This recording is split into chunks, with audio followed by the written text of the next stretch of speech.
Donc, bonjour et bienvenue à tous sur le tutoriel macplanet.com. Alors aujourd'hui, on va faire un petit bond en arrière, donc un petit bond dans le passé. Pour tous ceux qui ne connaissent pas macOS Jaguar, on va leur faire découvrir tout simplement via le navigateur web, Safari, Chrome, Firefox, peu importe.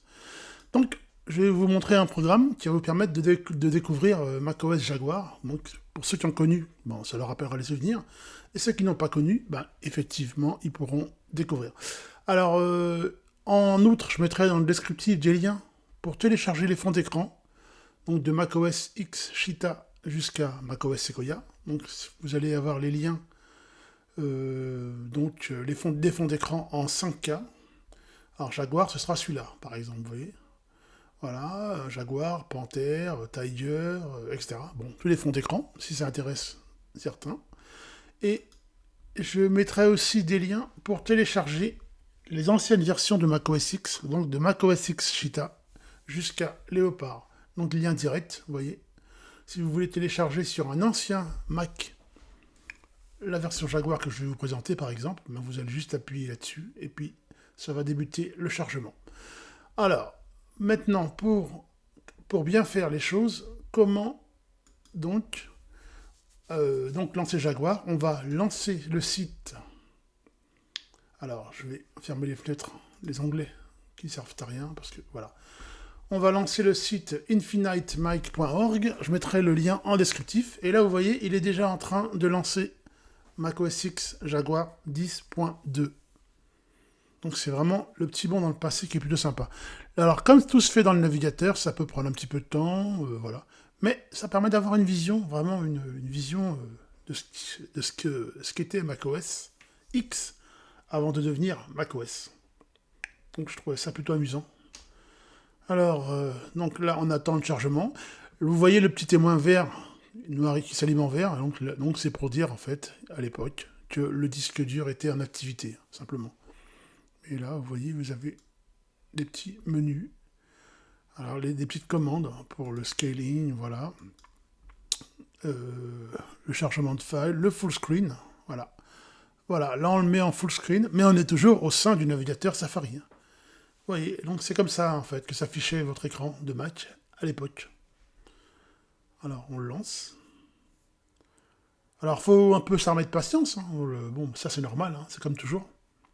Mais vous allez voir, c'est le petit bond en arrière, ça vaut le détour. Donc voilà, on attend. Donc avec les fenêtres en mode aqua, vous savez, la transparence, vous allez voir tout ça. Pour tous ceux qui n'ont pas connu. Voilà, on est déjà dedans. On est en plein écran, j'avais dit. Hein. Alors, 2 fois sur la touche échappe pour récupérer le pointeur de souris. Hein. Là, il est en chargement. Voilà, super. 2 fois la souris. Et voilà. Donc, regardez, vous voyez bien là, hein, c'est vraiment. Tout se passe au sein de l'écran. Je vais le mettre en plein écran. Je vais en bas. Et je fais full screen. Voilà. Donc, c'est quand même une performance, ce petit site, parce que tout se passe vraiment au travers du browser, du navigateur, Internet.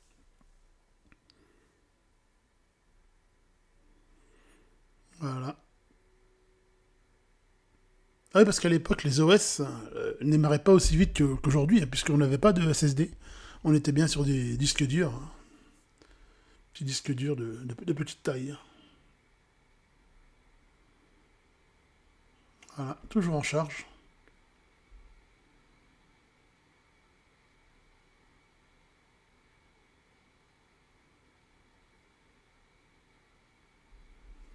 Non, mais ça avait beaucoup de charme déjà. Hein. Au niveau de l'interface, l'OS avait déjà beaucoup de classe.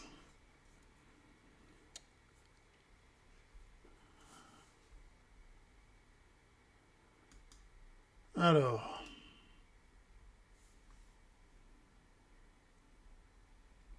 toujours en plein écran.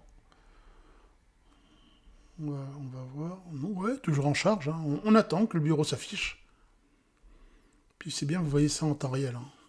Ça, c'est pas vous, là, la vitesse, ça dépend vraiment du serveur en face.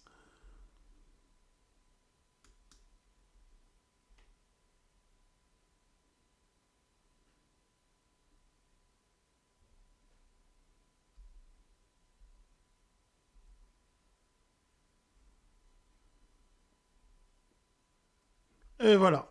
Et donc vous reconnaissez bien le fond d'écran que je vous ai montré tout à l'heure, que vous pouvez télécharger s'il vous plaît. S'il vous plaît, évidemment. Pas s'il vous plaît. Hein. S'il vous plaît. Hein. Bon, ok. Et voilà. Donc voilà, on va revenir en plein écran. C'est possible. Voilà, le fenêtrage.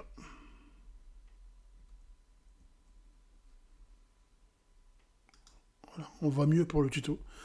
Alors voilà, vous reconnaissez bien sûr le Finder, le dossier application, le dossier users. On va cliquer 2 fois sur le dossier application par exemple. On va ouvrir en plein écran. Voilà, et voilà ce qu'il y avait à l'époque dedans. Acrobat Reader, donc là, voilà, le lecteur PDF, le jeu d'échecs, l'horloge, le navigateur Internet Explorer, iChat, voilà, iMovie, Mail était déjà présent, Safari était déjà de la partie aussi. Voilà. Donc ça vous donne vraiment voilà, les préférences système, une idée de tout. Aperçu, le preview, vous voyez aussi. Là, je viens de lancer les préférences système. Et le terminal, bien sûr, était toujours de la partie, hein, ça va de soi. Le bon vieux terminal. Et vous reconnaissez un peu l'interface, voilà. Donc, si vous voulez vous amuser un peu à découvrir tout ça, bah, je vous invite à lancer ça depuis votre Mac actuel, hein, par exemple. Ou même depuis un PC Windows, de toute façon, ça marche aussi, il n'y a pas de souci. Voilà, je suis sur une console, Darwin. Voilà.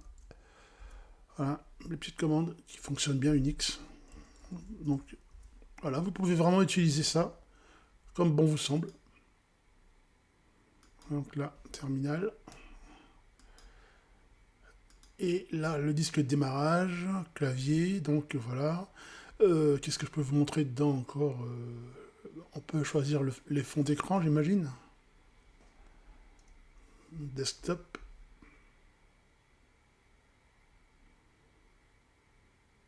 Voilà. On va l'ouvrir un petit peu. On ne peut pas l'ouvrir plus grand. Voilà. Ben là, est-ce que les fonds d'écran sont dedans ou est-ce qu'il les a laissés? Je sais pas. Voilà. Nature. Il peut y avoir des petits plantages aussi, hein, ça c'est vrai, mais bon, a priori. Non, les fonds d'écran nature, ils apparaissent pas. Abstrait, non, ils apparaissent pas tous, voilà. Mais bon, voilà, l'idée c'est vraiment de montrer l'interface de manière générale, on va dire. Euh, c'est plutôt ça l'idée. On va essayer de voir l'utilitaire de disque, donc qui se trouve dans le Finder.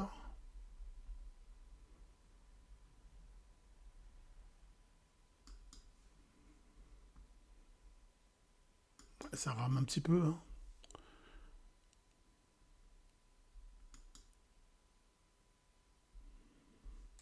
Donc, j'avais dit le Finder,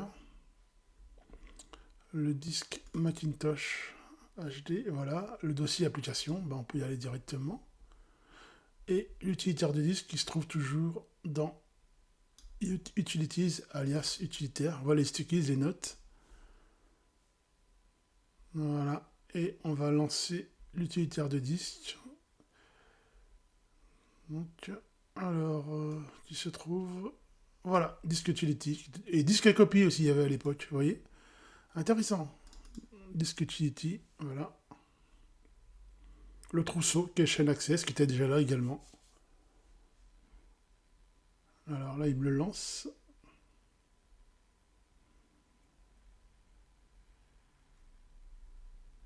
Donc la performance, vous avez compris, hein, c'est de lancer tout ça au sein d'un navigateur.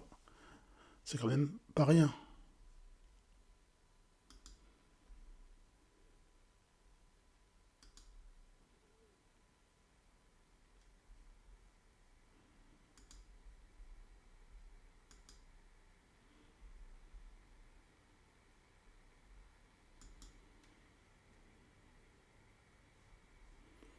Alors, il me lance mon utilitaire de disque. J'ai aussi mon volume Macintosh HD. Voilà, vous voyez à quoi il ressemblait à l'époque. Voilà, ça vous donne vraiment une vision. Voilà, sur un disque de 4 Go. Voilà, le Macintosh HD. Formaté en HFS+, qu'à l'époque, bien sûr. Le RAID, ouais, on pouvait vraiment installer des disques en RAID aussi, facilement. Voilà. Donc plutôt sympa. Donc je vous invite à découvrir ce site. Donc voilà. Donc je mettrai l'adresse Infinite Mac. Voilà. Mac, excusez-moi. Merci à vous d'avoir suivi le tutoriel macplanet.com. Bonne journée à toutes et à tous.